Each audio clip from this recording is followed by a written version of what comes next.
ಮನೆಯ ಸುತ್ತ ಮಂತ್ರಿಸಿದ ನಿಂಬೆಹಣ್ಣುಗಳನ್ನು ಇಟ್ಟು ರಾತ್ರೋರಾತ್ರಿ 30,000 ರೂಪಾಯಿ ನಗದು ಸೇರಿದಂತೆ ಲಕ್ಷ ರೂಪಾಯಿ ಮೌಲ್ಯದ ಚಿನ್ನಾಭರಣಗಳನ್ನು ದೋಚಲಾಗಿದೆ.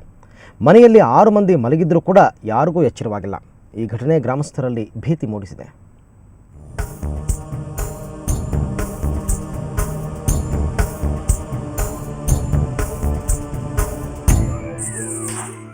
ಮನೆಗೆ 3 ಬಾಗಿಲುಗಳಿವೆ.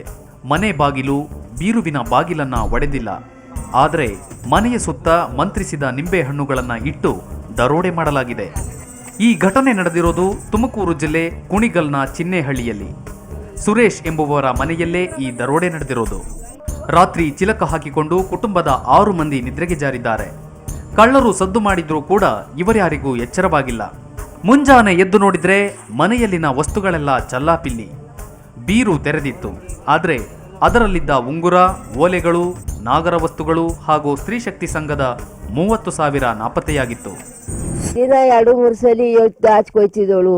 ಒಂದ್ಸಲೂ ಹೇಳಲಿಲ್ಲ ಕಣಪ್ಪ. ನಾನು ಎಲ್ಲ ಬಾಕ್ಲೆಲ್ಲ ಕಿತ್ಬಿಟ್ಟು 2 ಬಾಕ್ಲ ಬಂದವ್ರೆ ಒಳಕ್ಕೆ. ಅವ್ರು ತಗೊಂಡೋಗಿರೋದು ನಮ್ಗೆ ಅರಿವಿಲ್ಲ ಕಣಪ್ಪ. ಆ ಬಾಕ್ಲಲ್ಲಿ ಬಂದವ್ರೆ, ಈ ಬಾಕ್ಲಲ್ಲಿ ಹೋಗವ್ರೆ. ಗ್ರಾಮದ ಹೊರವಲಯದಲ್ಲಿ ವಾಮಾಚಾರ ಪ್ರಯೋಗ ಮಾಡಲಾಗಿದೆ. ನಂತರ ಮಂತ್ರಿಸಿದ ನಿಂಬೆಹಣ್ಣುಗಳನ್ನು ಮನೆಯ ಬಾಗಿಲ ಮುಂದೆ ಹಾಕಲಾಗಿದೆ. ಪೌಡ್ರು ಹಾಕಿ ಏನೋ ಇದು ಮಾಡಿಬಿಟ್ಟು ಅವ್ರಿಗೆ ಏನು ಗೊತ್ತಿಲ್ದಂಗೆ ಮಾಡಿಬಿಟ್ಟವ್ರೆ.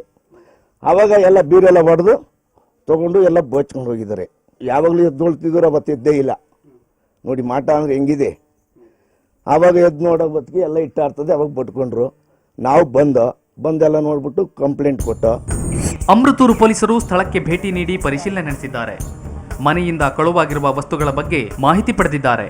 ಮನೆಯ ಯಾವುದೇ ಬಾಗಿಲು ಒಡೆಯದೆ ಅದು ಬೀರುವಿನ ಕೀ ಬಳಸಿ ಕಳ್ಳತನ ಮಾಡಿರೋದು ಅನುಮಾನಗಳನ್ನು ಸೃಷ್ಟಿಸಿದೆ. ಮನೆಯವರೇ ಯಾರೋ ಈ ಕೃತ್ಯ ಮಾಡಿರಬಹುದೆಂದು ಶಂಕಿಸಲಾಗಿದೆ. ತನಿಖೆಯ ಬಳಿಕವಷ್ಟೇ ಸತ್ಯಾಂಶ ಹೊರಬೀಳಲಿದೆ. ಟಿ ಯೋಗೀಶ್, ಸುವರ್ಣ ನ್ಯೂಸ್ 24/7 ತುಮಕೂರು.